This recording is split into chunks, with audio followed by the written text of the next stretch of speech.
Hello and welcome back to my channel. It is the most wonderful time of the year. It is Shorty September time. Shorty September is definitely one of my favorite readathons of the year. It is just so very special. When Heather posted a video this summer saying like, guys, I'm not entirely sure about Shorty September this year. Bird of Storytime, who is the original creator, is taking a break from BookTube and he's giving permission to go on with Shorty September without him. But she was still like, I'd love to do it, but it is a lot of work. Then the BookTube community was like, nope, we need Shorty September, we got you girl, we'll make it a group project. So now we've got a little community going. Karen of the Roving Reader and Crystal of Fiber Artsy are the official co-hosts, and then there's a lot of other people helping out. Someone is running the Instagram, someone set up the Storygraph challenge. I saw that Olivia of AV Club is doing the official Shorty September reading sprints. So yeah, I feel like Shorty September is awesome anyways, but this year it's like leveled up. I don't think I've actually told you what Shorty September is. So just in case you missed it, Shorty September is a month-long readathon all about reading short books. You can decide what short is for yourself. Heather is very chill about rules, so whatever works for you. I personally say 200 pages or less, like maybe stretch it to like 225-ish. And you can do Shorty September, like read a couple of short books, read exclusively short books, or you can go a little extra and use the prompts. And the prompts, you guys, every year I am so impressed with the creativity of the prompts. They are usually sort of general and broad enough that they would work with all kinds of genres, but also not so vague that they are boring. The Shorty September trademark is to have prompts based on shorts, as in the clothing item. And if this sounds a little confusing, I would suggest watching the announcement videos, but I'll also explain as we go along. And Heather also makes these really cool graphics.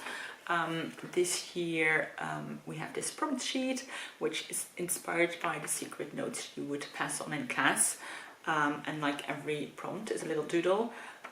Yeah, I swear I love the details of this and it makes me love this readathon. I think I'm gonna pick my first read today. It is the 31st of August, so I want to be ready to read tomorrow. I'm gonna use a spinner wheel because I love a spinner wheel situation. Anytime I can let something random make a decision for me, I'm all for it. I've put most of the prompts on here. I picked one book already, which was the Patent Leather Shorts, which is a graphic novel or a book out of your comfort zone. And for that I'm reading poetry, a poetry collection, because poetry is out of my comfort zone, but I would like to sort of dip in and out of it during the month. And then there's one prompt to read a book in a day or during sprints, and then one to annotate a book, and I feel like I'll pick those books as I go along. Anyway, so there's the other 9 prompts are on here, so let's spin the wheel and see what we get. There we go.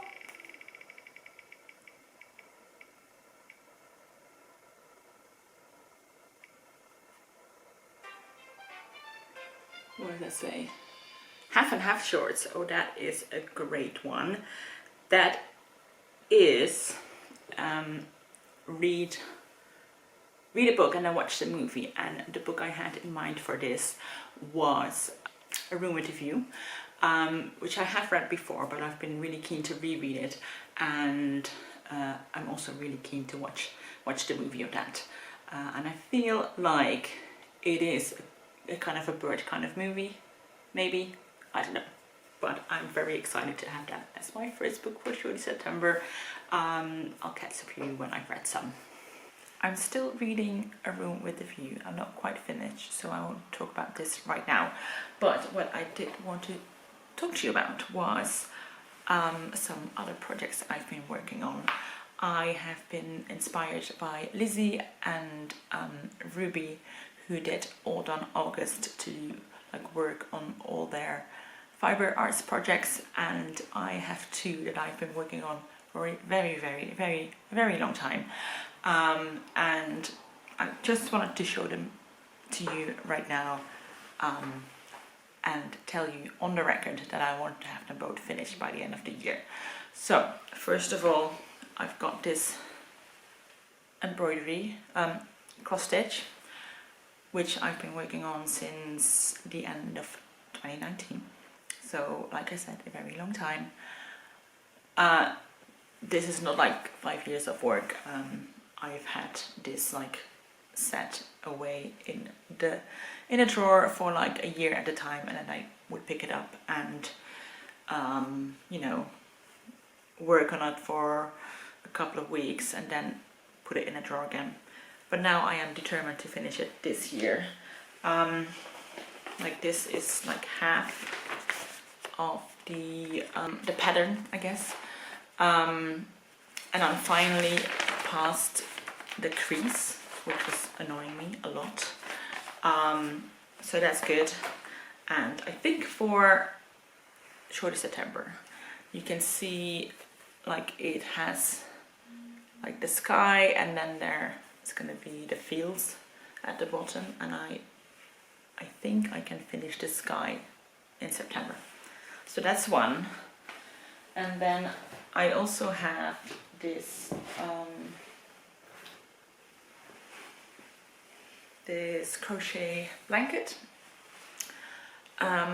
which I started, I don't know exactly when, but I was making it as a baby blanket for my niece, who is now 6 years old. So I started it obviously before she was born, so at least 6 years ago.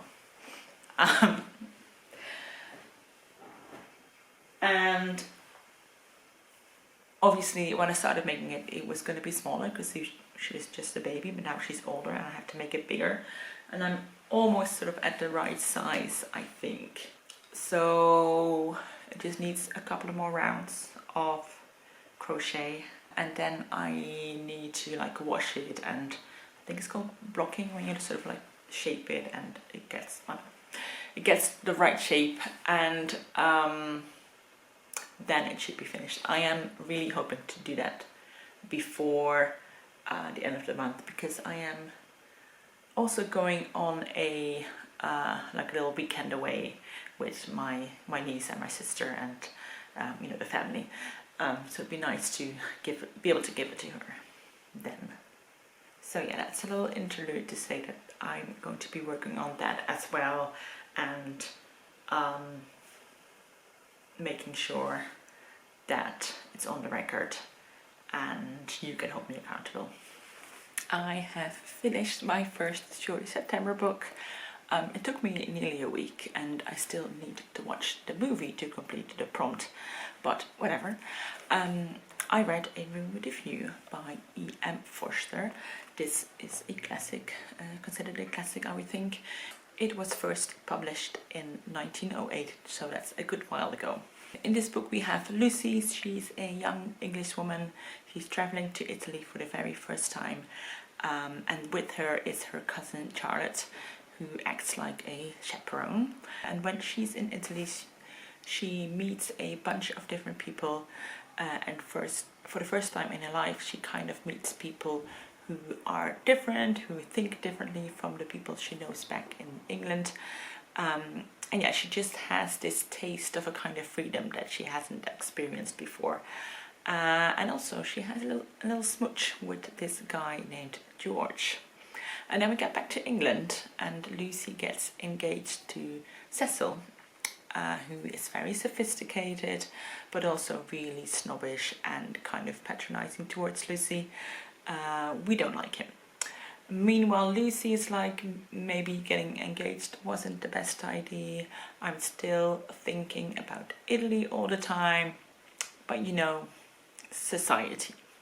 I really like how this book puts up a mirror to English society at the time, you know, different manners and pretension that they have. I think especially when they are in Italy and they are staying at this small pension where there are only other English people. It's like having this tiny, small-scaled version of English society in one place.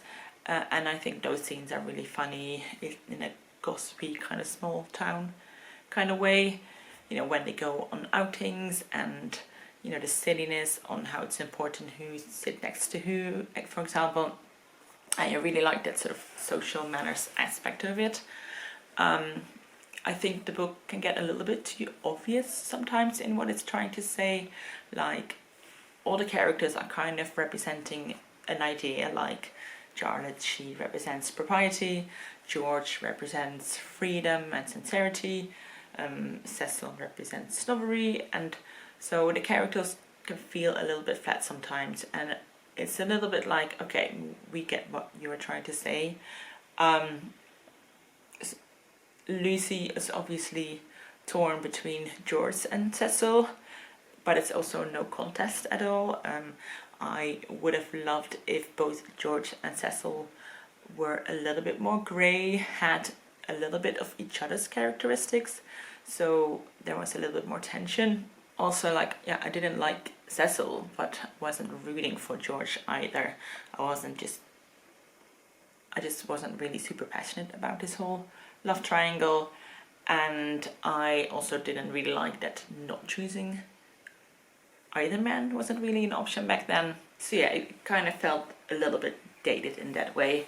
Yeah, I think it's fun how it shows us a glimpse into society at that time. I really liked the setting. I liked the contrast between Italy and England, but I wasn't really sure about the story as a whole.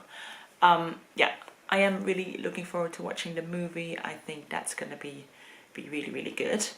So yeah, that was my first book. I got my spinner wheel ready again. So yeah, there we go. Let's spin the wheel and see what we are reading next. There we are. Let's see. That's You City Killed, which is a really fun prompt. I can't remember how they describe it exactly, but it's basically like a retelling or a classic meets modern story. And I do have an idea for this one, so let me just grab it 1 second. Okay, so the book I was thinking of is We Are Green and Trembling by Gabriela Gavizon Camara. And the reason I'm thinking this might be a good fit is that it says it is based on a real figure of the Spanish conquest. So I'm not sure if it's like a retelling in the traditional way, but yeah, I like that the author is taking a figure from history and, you know, is trying to tell this person's story. So yeah, maybe it's a little bit of a stretch for the prompt, but Heather says that if we think it counts, it counts, so I'm counting it. And yeah, I'm looking forward to this one. I have read her book The Adventures of Gina Iron, which I thought was really fun, so I'm hoping to like this one as well. So it is Sunday afternoon. I'm sitting out on my balcony. It is gonna be, I think, like the last sort of summery day today, according to the weather forecast. So I'm using this time to sit out for a little bit. I am doing reading sprints today.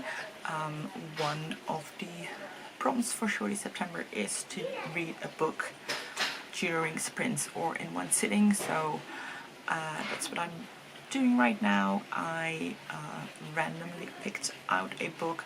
I got a bunch of books that are from my TBR that I would want to read, put them in a little spinner wheel, and then randomly picked one.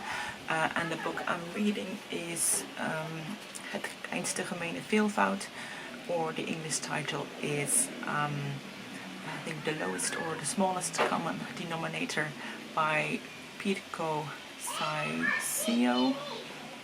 Obviously did not practice pronouncing her name yet. It is the first book in a trilogy of like an autobiographical, auto-fiction type of book. A little bit like the Copenhagen trilogy by Tove Ditlevsen. This author is from Finland. And yeah, I'm really enjoying it so far. I like that the writing is sort of deceptively simple, like it is very straightforward, but with that also very beautiful. So yeah, that's what I'm doing this afternoon. And yeah, I'm hoping to finish this book by the end of tonight. Okay, excuse the darkness of this video. I've been waiting for about 2 days to get a brighter day, but I don't think it's gonna happen. So you just gotta accept the gloominess. I have finished 2 more stories. The first one I did mention earlier. Last Sunday I did reading sprints to fulfill my running shorts prompt. And I ended up reading Het kleinste gemene veelvoud by Pirko Saisio, which is translated from the Finnish to the Dutch by Annemarie Raas. And there's also an English translation called The Lowest Common Denominator. And this is the first book in what I think is called the autobiographical trilogy. It falls into this autobiographical fiction genre, and I think the author really plays with that genre as well, you know, with the boundary of fiction and non-fiction in this book. I think if you are looking for a really straightforward memoir, then this is not it. The book starts off with the author wanting to visit her father, but when she comes to his house, he doesn't open the door. She finally does get into the house with the help of a neighbor or a janitor or something, and it turns out he has taken a fall and he can't get up. They go into hospital and eventually he passes away. And this is kind of the catalyst of the story, of the author sort of remembering her father when she was a small kid, and her wanting to tell what it was like growing up in Helsinki in I think like the 50s. Like I said, this is not a straightforward kind of memoir. It's not told in any sort of linear way. It's more like different memories and reflections the author has on her childhood. Some of them are like more practical, you know, what was the school like, where did he do their shopping, what their house looked like, etc. But also she has some bigger themes woven into this book. One of those themes in her life was her gender identity, her sense of self in general. She mentions several times that she wanted to be a boy as a young kid, and she also struggles with the fact that she feels like she has different identities with different people. You know, her mom wants her to be this person, her dad wants her to be that person, her grandma this, her aunt that, and she's not sure who her true self is. She feels like there's sort of one version of herself who is acting and living in the world and interacting with other people, and then there's another version of herself who is sort of observing her. Another interesting theme of this book, I think, is language and the power of language. The author really notices at a very young age that words have power. She realizes, you know, if you tell a story one way, people don't react, but if she changes it a little bit, you know, people might find it funny or they might feel sad for her, and she starts kind of playing around with language to see how people will react to her. It's almost like you can already see at that point the budding writer in her appear. In this book she switches around between first person and third person, almost showing us like, this is me and my story, and this is how I would write about me if I wanted to make my life into a story, if that makes sense. You're always sort of left wondering where the memories end and where the story begins, and I found it really interesting how she sort of incorporated that into this book. Yeah, I really enjoyed this book. I think I'll definitely continue on with the other books in this trilogy. And then the other book I finished was We Are Green and Trembling by Gabriela Cabezon Camara, which was another translated work. This one is translated from the Spanish by Robin Myers. This was one that I was very excited about. I mentioned it in the Shorty September tag as well, but unfortunately it did not quite live up to my expectations. I still really enjoyed it, but I just had very high hopes for it. So this book is about a figure called Antonio de Erauso, who was an actual figure of history. He lived at the end of the 16th, beginning of the 17th century, and as a young girl he was entered in a convent in Spain, which they eventually escaped at like age 15, and then he starts dressing up and presenting as a boy, and like this sort of wild, crazy life ensues. He works as a servant for Spanish nobility, he travels to the Americas, he becomes captain of a ship where he deals with pirates.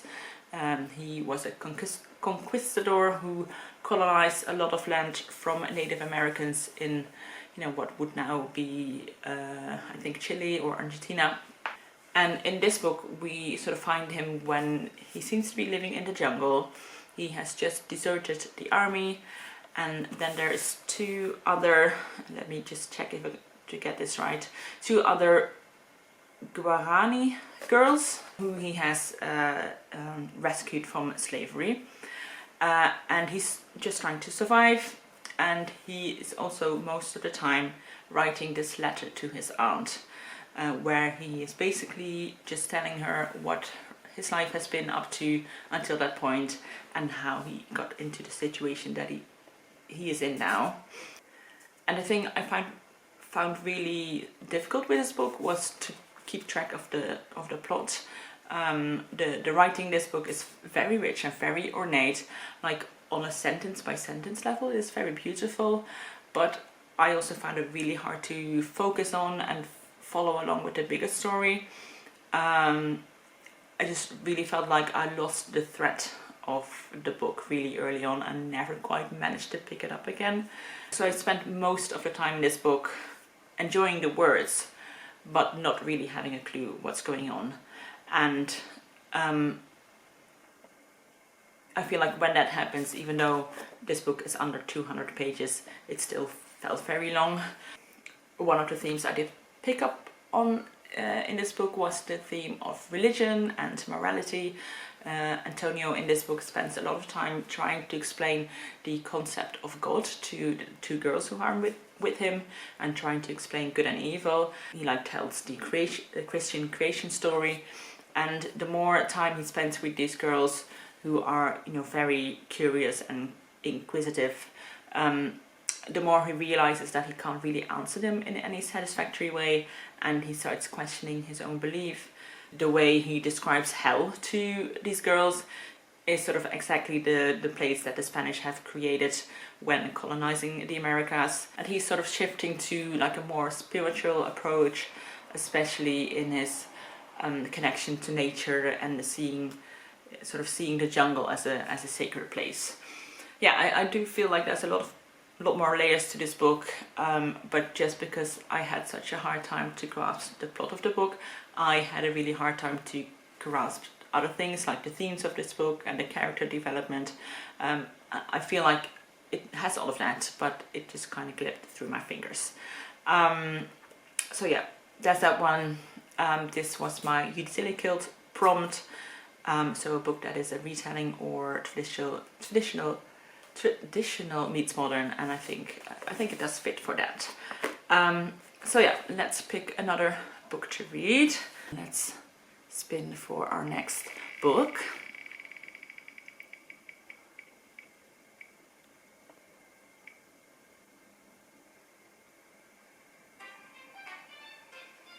That is the Culottes,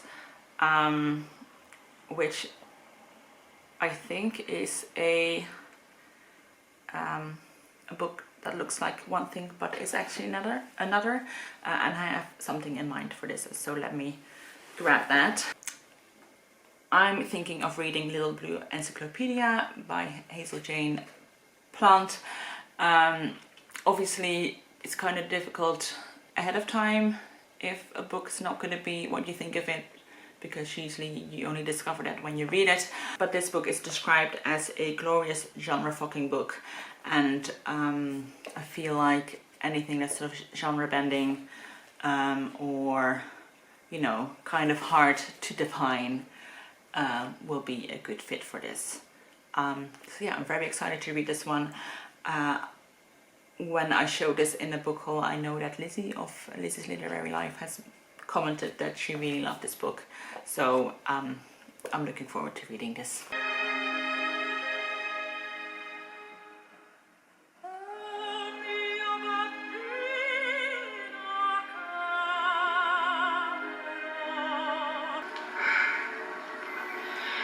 This is not at all what we were led to expect.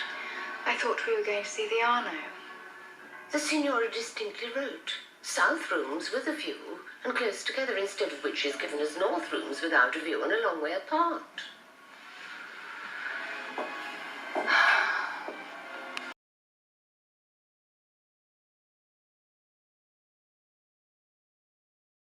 So I am having a great weekend, Shorty September wise. Yesterday evening I watched A Room with a View, which was my half and half shorts, so read a book and then watch the movie, and I loved it. I thought it was so good. I think it's going to be up there with my favorite movies of all time, to be honest with you. You know, you have those movies whenever you're like flipping through the channels on TV and you come across movies you always keep on watching even though you like got in halfway through the movie. I think this is going to be one of those movies. It has great scenery. It is set partly in Italy and partly in the English countryside, and it just has stunning views. I love the costumes. You know, everyone looks like they're in Mary Poppins.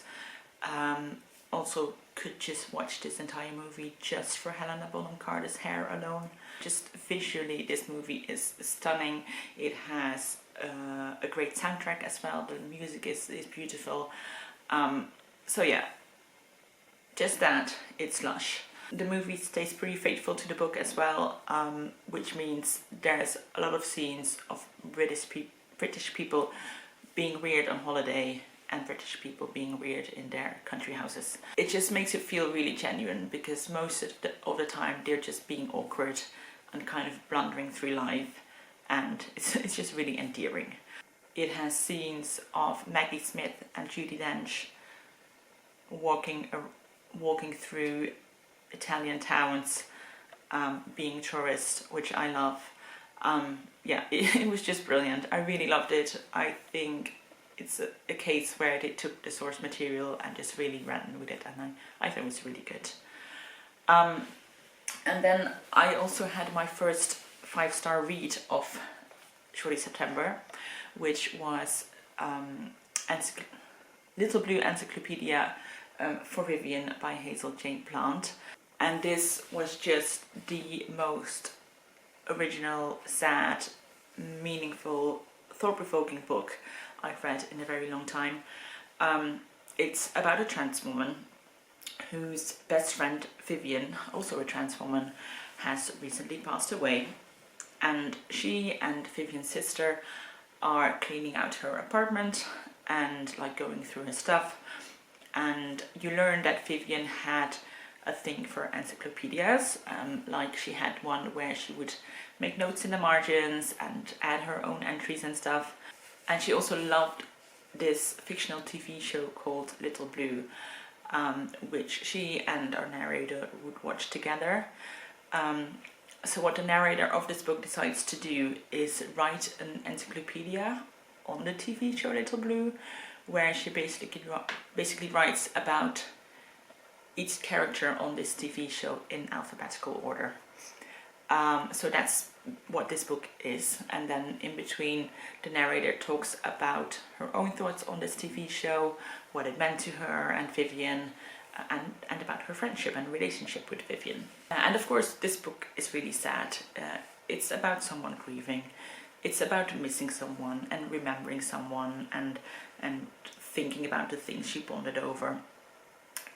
But it is also about the importance of pop culture, what role pop culture plays in people's lives, and how something that can seem trivial to one person can hold a lot of meaning to someone else, and you know how the love for something like a random TV show can bring people together, and you know people can form deep friendships over TV shows and music and stuff like that. And I think it's also about creating for the sake of creating something. In this book, the narrator is obviously creating this encyclopedia, and she's just doing it as a way to remember her best friend. It's part of her grief process. You know, she doesn't intend for anyone to read it. She's not creating it to make a big statement or something or be serious. It's more frivolous art. And Heather, a couple of vlogs ago, read an essay by Albert Camus, who argued that art should always be serious and have a message. And Heather said in that video, I think art can also be frivolous. You know, you can make art for the sake of making art. And I think that is exactly what this book is saying as well. I'm not sure I would call it frivolous exactly, because you know, it was a way to deal with grief and it holds meaning to our narrator, but it doesn't hold meaning in like a big political way or for society or something. It's just something that she wanted to do for herself and not for an audience. And also she talks about her bonding over pop culture, and I feel like that's sort of what we are doing as well. You know, coming together, talking about books, talking about the things we love, and is it important in the grandest scheme of things? Not so much. But do we connect over it and invest in it because it's important and meaningful to us? Yeah, I'd say so. So yeah, I really love this book. I feel like it really connected a few things in my mind, and it came at a time when I was thinking about these topics anyway. So yeah, it really felt like the perfect time to read this book, and it's definitely one that's gonna stick in my mind for a little while. So yeah, let's pick our next book. I think it's probably gonna be the last book for this particular vlog, and then I'll do the next half in the next vlog. And let's see, what have we got? Ripper Shorts, that is horror, mystery, thrillers, which is not my preferred genre, but I do have an option on my shelf, so let me grab that one. And I say it's not my preferred genre, and by that I don't mean I don't like it, I just I don't read it that much, but I do like dipping my toe into some horror every now and then. And what I've got is just this short story collection, which is called This Is My Body, Given For You by Heather Perry. And I think this plays with queerness, it plays with bodies and body horror. It says in This Is My Body, Given For You, Heather Perry places in her hands 15 stories in which the body is something that can be changed, altered and escaped from. Some of the quotes on the back say, a remarkable collection that shines a harsh light on the dark underbelly of humans and humanity, with an occasional flash of slyly absurd humor. a relentless expedition into the queer, uncanny lands of the body, written with a wry yet scalpel-like precision. No one knows how to twist the body quite like Heather Parry. So yeah, this is definitely something out of my comfort zone. But I do like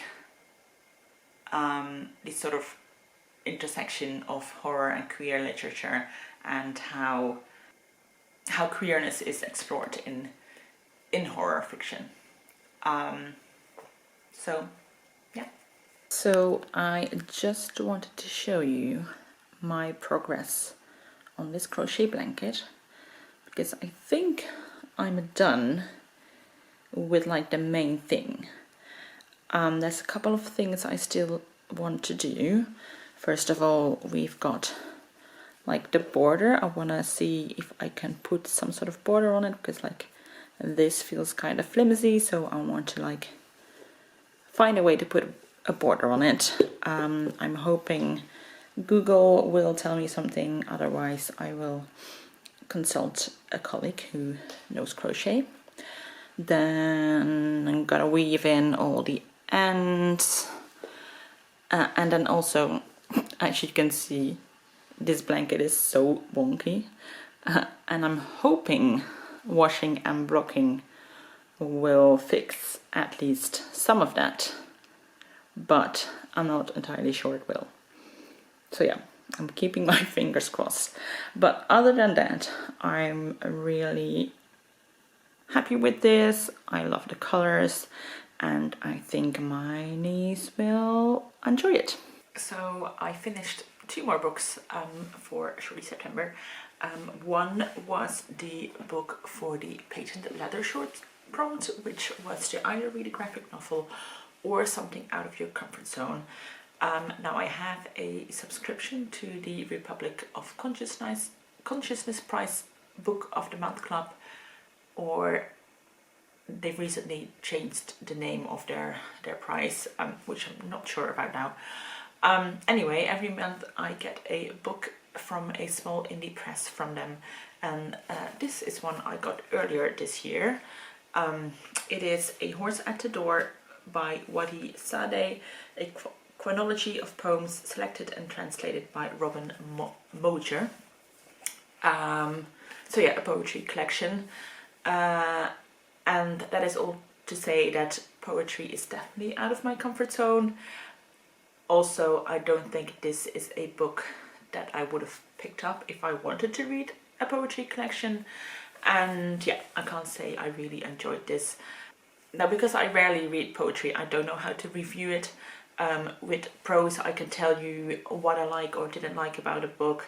I can tell you why I enjoyed it, but still see its flaws. I can tell why something didn't work for me, but might be to someone else's taste, etc.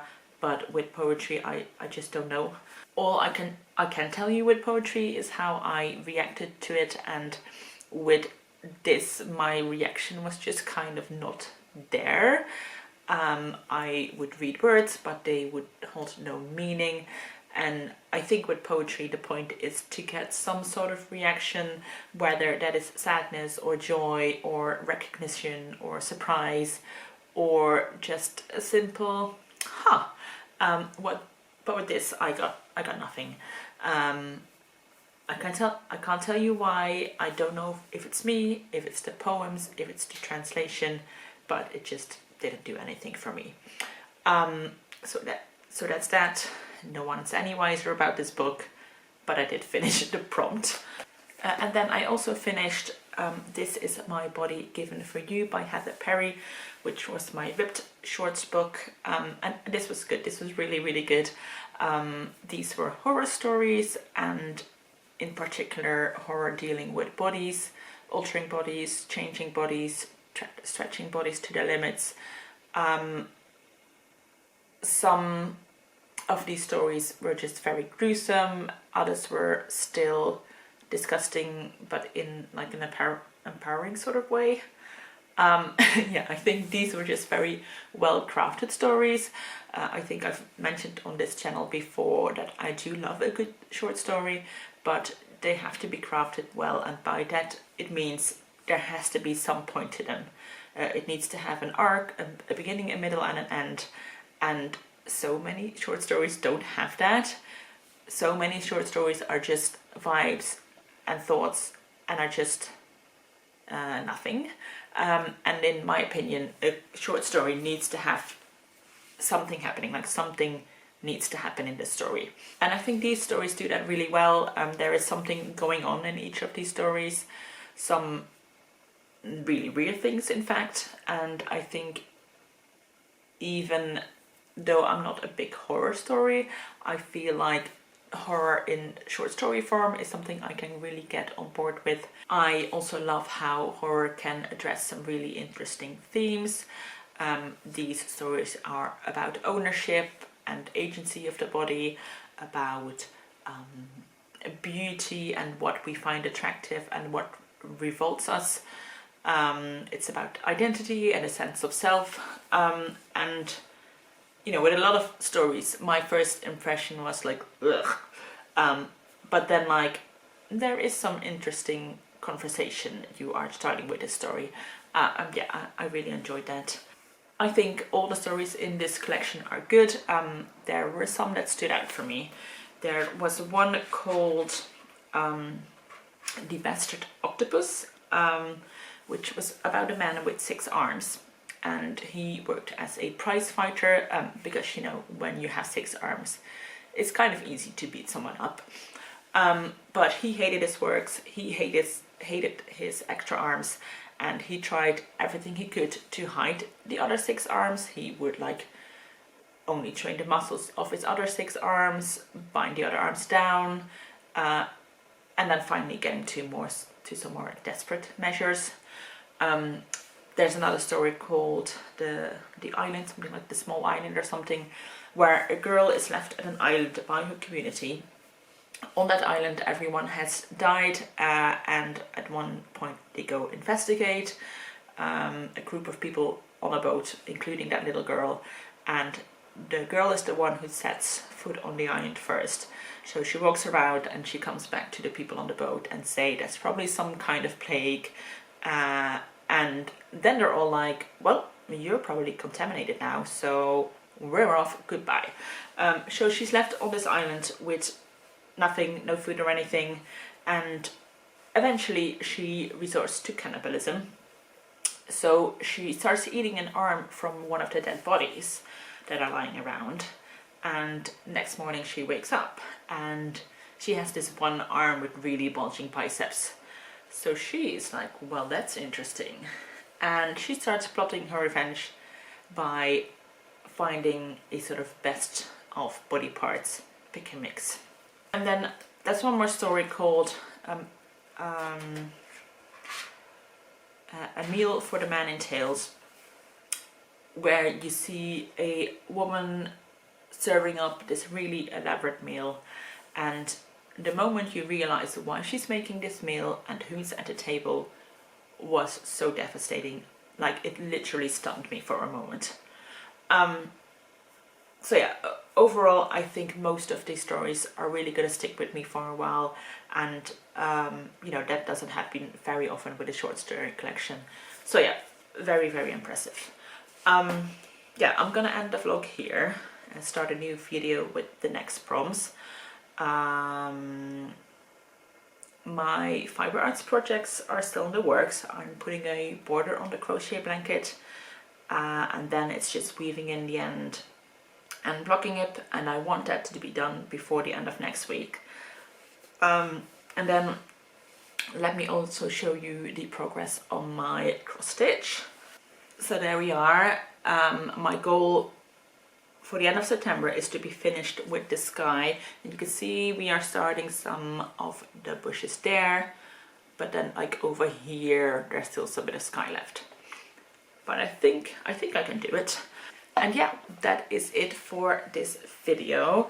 Let me know what shorties you've been reading, and I'll see you in my next video. Bye bye.